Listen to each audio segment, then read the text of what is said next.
গাড়ীৰ লগত জড়িত ইটো সিটো পাৰ্টছ ইয়াত কিনিবৰ কাৰণে আহিতে ৩৫,০০০ টকা ইয়াতে বহন কৰি এটা পাৰ্টছ ল'বলৈ যাওঁতে তেওঁক অসভ্য এটা মই ইয়াত ক'ব নোৱাৰোঁ এনেকুৱা ধৰণৰ শব্দ ব্যৱহাৰ কৰি মাকক লৈ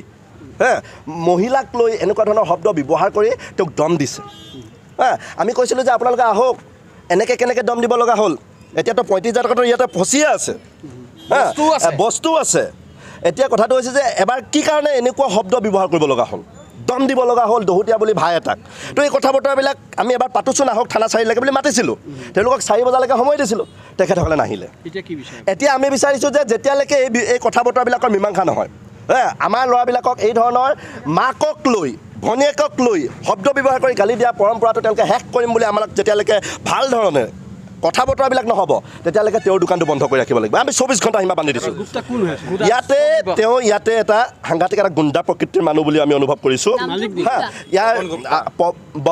ববন গুপ্তা বুলি পিনে তেওঁ ইয়াৰ মালিকজনৰ নাম আৰু তেওঁৰ ল'ৰা সাংঘাতিক মিছবিহেভ কৰিছে আৰু এই কথা বতৰাবিলাক আজিলৈকে চহৰৰ এনেকুৱা ধৰণৰ কথা লেপাবিলাক আমি সোমোৱা নাই এনেকুৱা ধৰণৰ ঘটনাবিলাক আমি কোনোদিন জীৱনত পোৱা নাই এইটোৱে প্ৰথম কেছ আৰু এই প্ৰথম কেছটো আমি ইয়াত এটা চিন হ'ব লাগিব যে এই ববন গুপ্তা বুলি কোৱা মানুহজনে এই ধৰণে ব্যৱহাৰ কৰি এনেকুৱা ধৰণৰ কাণ্ডবিলাক লংকা কাণ্ড তিনিচুকীয়াত হ'ল এই কথা বতৰাবিলাক আমি প্ৰয়োজন হ'লে কৰিম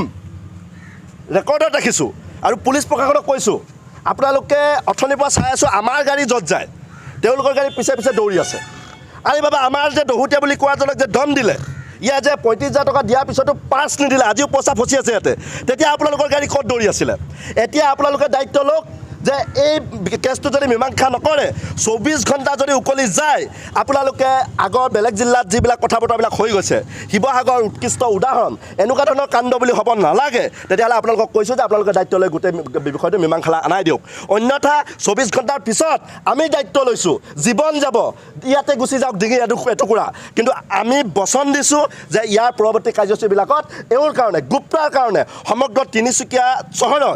দোকানবিলাক বন্ধ কৰি দিয়াৰ ধৰণৰ দায়িত্ব সহকাৰে কামবিলাক কৰিবলৈ বাধ্য হ'ম এই কথা বতৰাবিলাক আমি 14টাকৈ দল সংগঠনে আমি যোৱাকালি একত্ৰিত হৈছোঁ আৰু যোৱাকালি একত্ৰিত হোৱাৰ পিছতেই আজি প্ৰথম তেওঁলোকে এই ধৰণৰ কাণ্ড কৰিয়ে পেলালে এতিয়া আৰু আমি তেওঁলোকক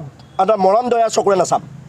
তেওঁলোকে অতি শীঘ্ৰে এই বিষয়টো যদি মীমাংসা কৰি নিদিয়ে এই পৰিস্থিতিটো ভয়ানক হ'ব গণতান্ত্ৰিকভাৱে যিকোনো পন্থালৈকে গুচি যাম তাৰ কাৰণে কিন্তু আমাক জেল দিলে দে আমাক যি কৰিব লাগে পুলিচৰ লাঠিৰ পিটন দিলে দে